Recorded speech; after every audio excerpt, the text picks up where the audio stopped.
These men are called sailors. These men are called soldiers. Pacific is the ocean. Peleliu is the island. 1944 is the year.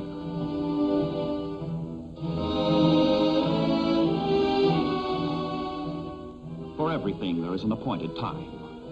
And there is a time for every purpose under heaven. A time to be born, and a time to die. A time to heal, and a time to kill. A time to build up, and a time to break down. A time to laugh, and a time to weep.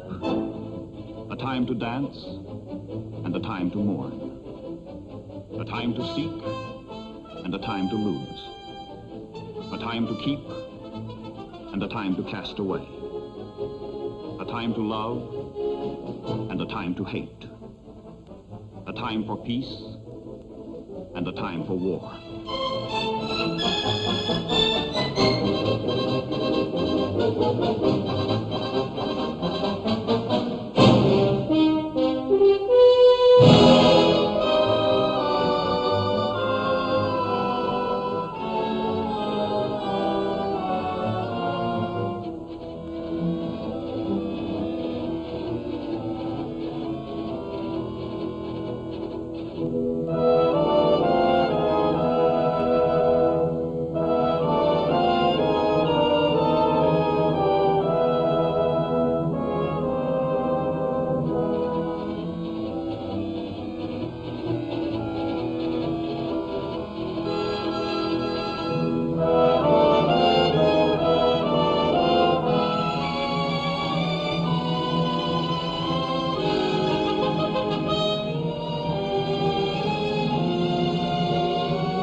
Pacific Fleet Communique number 117.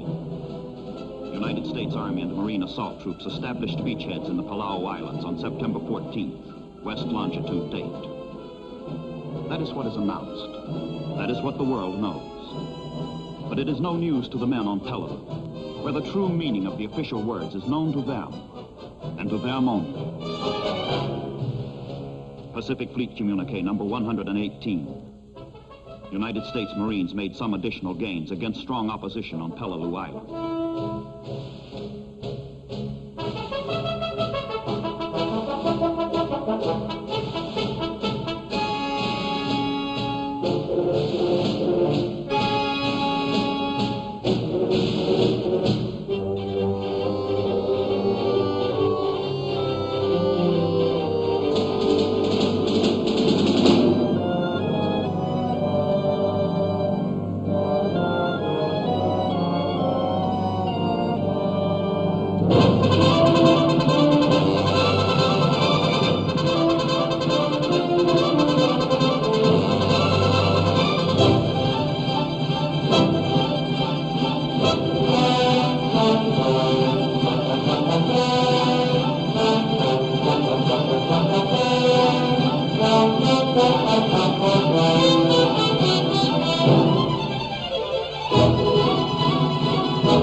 This thought I hold with firm persistence.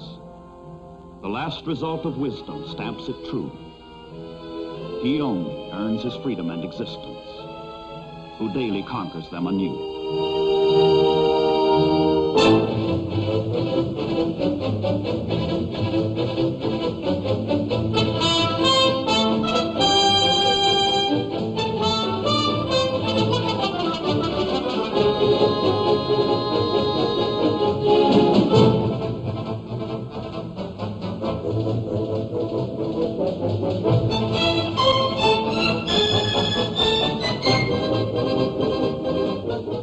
War is an act of force, and to the application of that force there is no limit, say the philosophers of war. Force, first on Peleliu, and now force on nearby Angaur. These islands must be taken if the Philippines, only 500 miles away, are to be liberated. Peleliu and Angaur, two if by sea.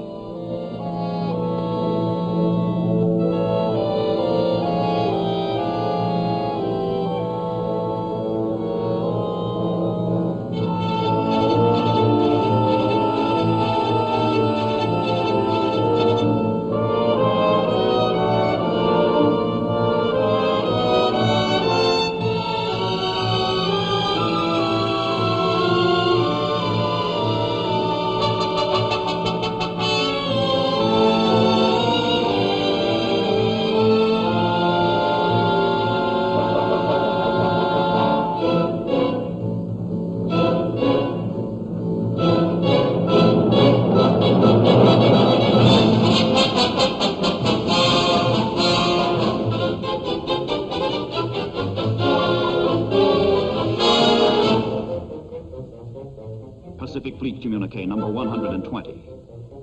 The landings were made by troops of the 81st Infantry Division.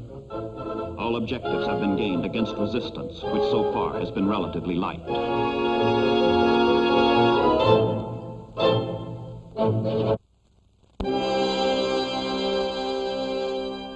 I will calmly offer up the courage of my soul, says the battle code of the Japanese soldier. I will never suffer the disgrace of being taken alive.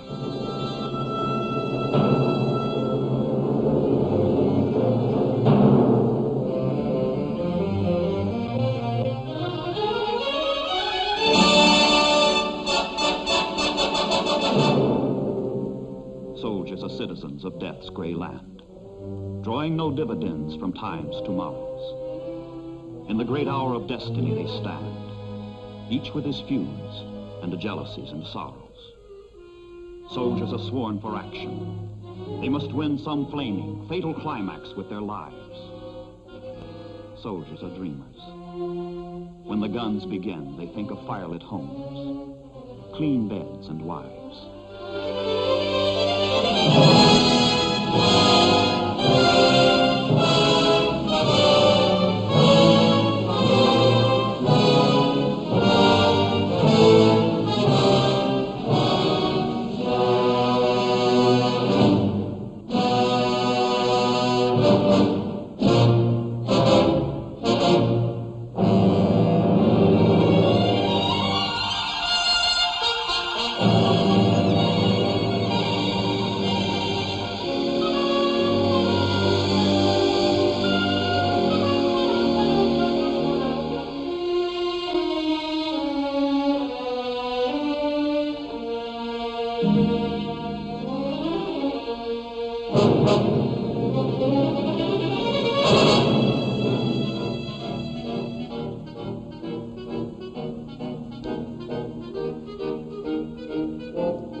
Pacific Fleet Headquarters announces an attempt by the enemy to reinforce his beleaguered troops on Peleliu Island was broken up. A convoy of 13 barges and one motor sampan carrying men and equipment was sighted northeast of Peleliu. It was immediately brought under fire. A number of barges were seen to explode. A number of the enemy were able to swim ashore.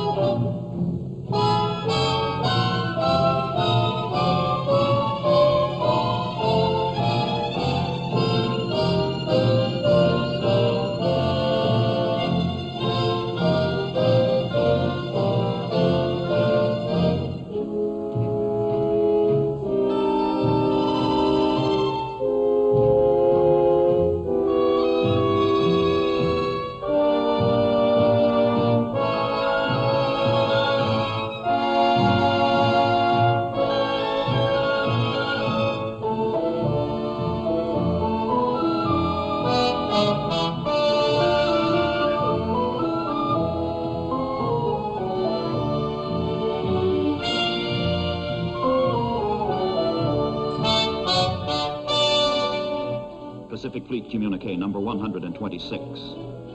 The 1st Marine Division made minor gains in a northern direction along the western ridge of Peleliu Island, facing stiff opposition from enemy troops well entrenched in precipitous terrain.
Pacific Fleet Communique number 131. Certain elements of the 81st Infantry Division have reinforced the 1st Marine Division, while other elements are continuing to mop up Angour Island. Heavy fighting continues.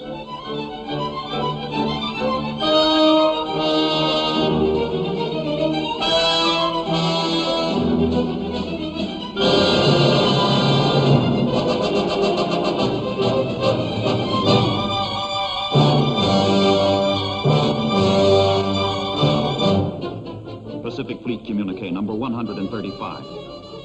The 1st Marine Division and elements of the 81st Infantry Division continue to drive the enemy from remaining positions on Peleliu Island. And from island after island, country after country, continent after continent, and all the 7 seas, the free worlds, brave and young, drive the enemy from remaining positions. It has been, it is, it will be the same, forever so, until the forces of tyranny are no more.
never be known to any other than those who fought it. It is they who understand. It is they who suffer defeat.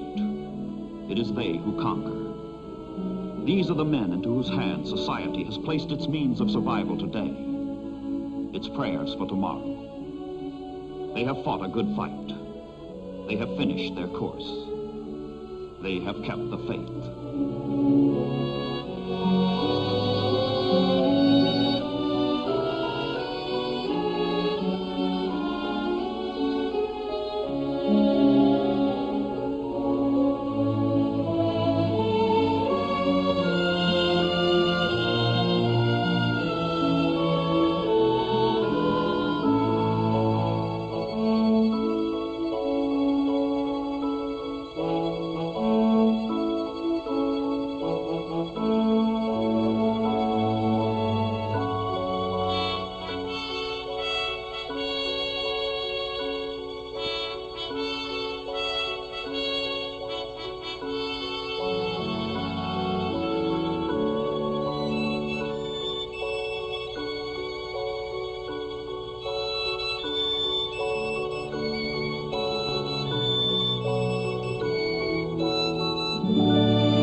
Navy's hospital ships speak of what help their countrymen can hold out in the blackest hour of battle. Hope, mercy, solace, comfort, relief.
Pacific Fleet Communique number 137. More than 10,000 enemy troops have been wiped out in the southern Palau area since the invasion began.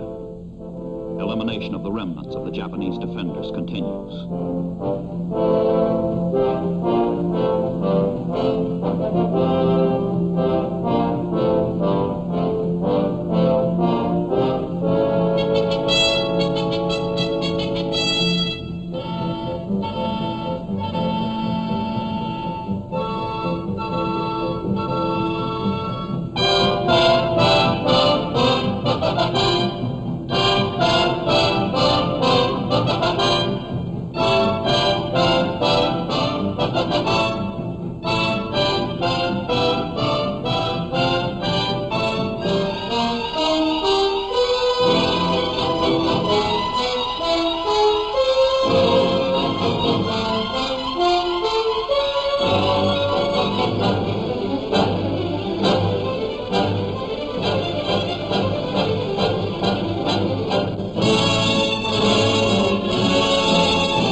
Pacific Fleet Communique number 139. Mopping up operations proceed.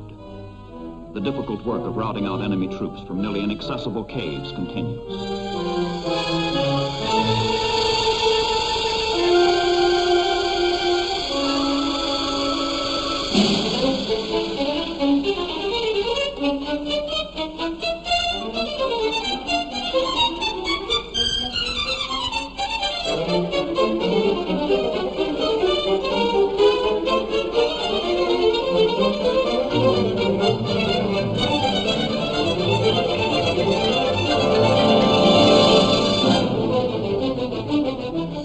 When Joshua heard the sound of the people shouting, he said to Moses, "There is the sound of war in the camp." But, he said, "It is not the sound of the cry of might, nor is it the sound of the cry of defeat. It is the sound of singing that I hear."